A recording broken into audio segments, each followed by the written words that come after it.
প্রথম কথা হলো জুলাই সনদের আইনি ভিত্তি কেন দরকার, এটা গণভোট কেন দরকার। এইখানে বাংলাদেশ রাষ্ট্রের গণঅভ্যুত্থানের মধ্য দিয়ে সেকেন্ড রিপাবলিক শুরু হয়ে গেছে। এই রাষ্ট্রের শুধু সংস্কার না, পুনর্গঠন দরকার। এই বিষয়ে আওয়ামী লীগ ছাড়া কারো কোনো দ্বিমত আছে? যেই বিষয়ে কারো কোনো দ্বিমত নাই সেই বিষয়ে গণভোট কেন দরকার আপনার? 1 নাম্বার। 2 নাম্বার, এই সরকার যদি বৈধ হয়, গণঅভ্যুত্থান একটা ম্যান্ডেট, তারপরও আবার 106 এর আপনি রেফারেন্ডাম নিছেন কোর্ট থেকে, সংবিধান এবং এক্সট্রা সংবিধান, মানে আপনি কনস্টিটিউশনাল এন্ড এক্সট্রা কনস্টিটিউশনাল 2 অর্থ মিলে এই সরকার হিউজ ম্যান্ডেটের ভিত্তিতে গঠিত। সমস্ত রাজনৈতিক দল শুধু না, গৃহবধূ থেকে শুরু করে স্কুলের বাচ্চা পর্যন্ত ম্যান্ডেট দিছে সরকারকে। গণঅভ্যুত্থানের কথা বলছি। তাহলে সেই ম্যান্ডেটের ভিত্তিতে গঠিত সরকার বৈধ, সেই সরকারের গঠিত কমিশন বৈধ, সেই কমিশনের আনিত প্রস্তাব অবৈধ হয় কিভাবে? তারপর আইনি ভিত্তি দরকার কি? তাহলে তর্কটাই জায়গায় না। এটা একটা কমপ্লিটলি কুটতর্ক করা হয়েছে দেশকে রাজনৈতিক দলগুলোর মধ্যে পরস্পরকে বিভাজনের মধ্যে ফেলার জন্য, পরস্পরকে মুখোমুখি করার জন্য। আপনার ক্রাইসিস কি? আপনার ক্রাইসিস হলো আপনি দ্বিতীয় রিপাবলিকে প্রবেশ করবেন। আপনি যদি সংবিধান সংস্কারই করেন, তাহলে সংবিধান সংস্কার পরিষদ বা গণপরিষদ রাখেন। গণপরিষদ রাখলেই তো জুলাইয়ের আইনি ভিত্তি, তারপরে হলো এটা সাংবিধানিক স্বীকৃতি, তারপরে হলো এই নোট অফ ডিসেন্ট মানা না মানে এই প্রশ্নগুলোই তো থাকে না। কারণ আপনি তো নতুন রিপাবলিকে প্রবেশ করতেছেন, এবং সেটা কিভাবে করবেন, সেই প্রক্রিয়াটা আপনি গণতান্ত্রিকভাবে করছেন না অগণতান্ত্রিকভাবে করছেন, সেটা আমি আপনার পজিশন দেখে বুঝতে পারবো যে আপনি কি মিন করেন। সেটা আপনি বিএনপি হন, জামাত হন, এনসিপি হন, আপনি সেটা গণতান্ত্রিক প্রক্রিয়ায় পরিবর্তনের দিকে যাচ্ছেন না হঠকারী মানে অগণতান্ত্রিক ভাবে যাচ্ছেন, সেটা আমি কিভাবে বুঝবো?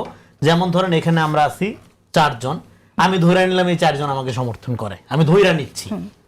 ধৈরা নিয়ে এবার আমার একটু পছন্দ, ধরেন এই ভাইকে আমার একটু পছন্দ, হ্যাঁ আমি জানি সবাই আমাকে সমর্থন করবে, কিন্তু আমি কাজের ক্ষেত্রে ওনাকে একটু প্রেফার করলাম, গণতন্ত্র হবে না। কিন্তু এবার আমি ভোটে গেলাম যে আপনারা আমাকে পছন্দ করেন কিনা আমি জানার জন্য ভোটে গেলাম। এবার আমাকে ধরেন অর্ধেক ভোট আমি পাইলাম, মানে 51% ধরেন আমি পাইলাম।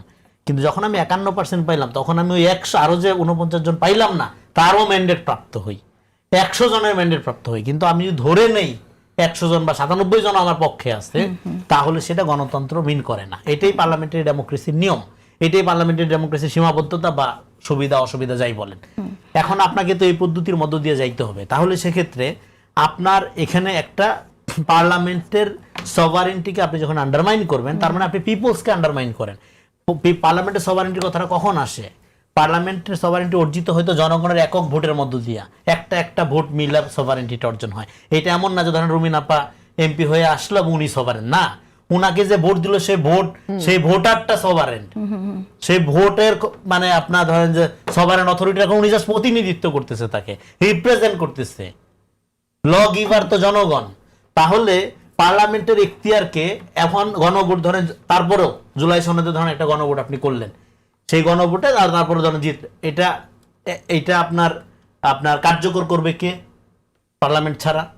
তাহলে পার্লামেন্ট যদি এটা কার্যকর করে একটা বিষয়ে, মানে জুলাই সনদ, হ্যাঁ, এখন একজন এমপি যখন আমরা নির্বাচন করি, তাকে কিন্তু আমরা সমস্ত বিষয়ের ল তৈরি করা এবং আরো অন্যান্য বিষয়ের উপর এখতিয়ার দেই। সার্বভৌম ক্ষমতা যেটাকে বলি আমরা, সভারেন পাওয়ার যেটা বলি, সেটা আমরা একটা পার্লামেন্টকে দিই।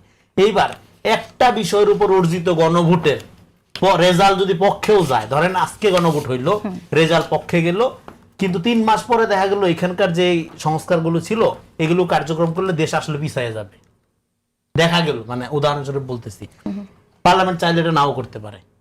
কারণ একটা বিষয়ের গণভোট কখনোই টোটাল বিষয়ের জন্য যে পার্লামেন্টকে জনগণ নির্বাচিত করে তার চেয়ে বেশি ক্ষমতা, অথরিটি বা সার্বভৌমত্ব ধারণ করে না। ধন্যবাদ। ফলে যারা মনে করতেছে জুলাই সনদের একটা গণভোট হইলেই এটা একটা আইনি ভিত্তি হয়ে যাবে এবং পার্লামেন্টের উপর একটা সুপ্রিমেসি অর্জন করবে, তারা গণতন্ত্র বুঝে না।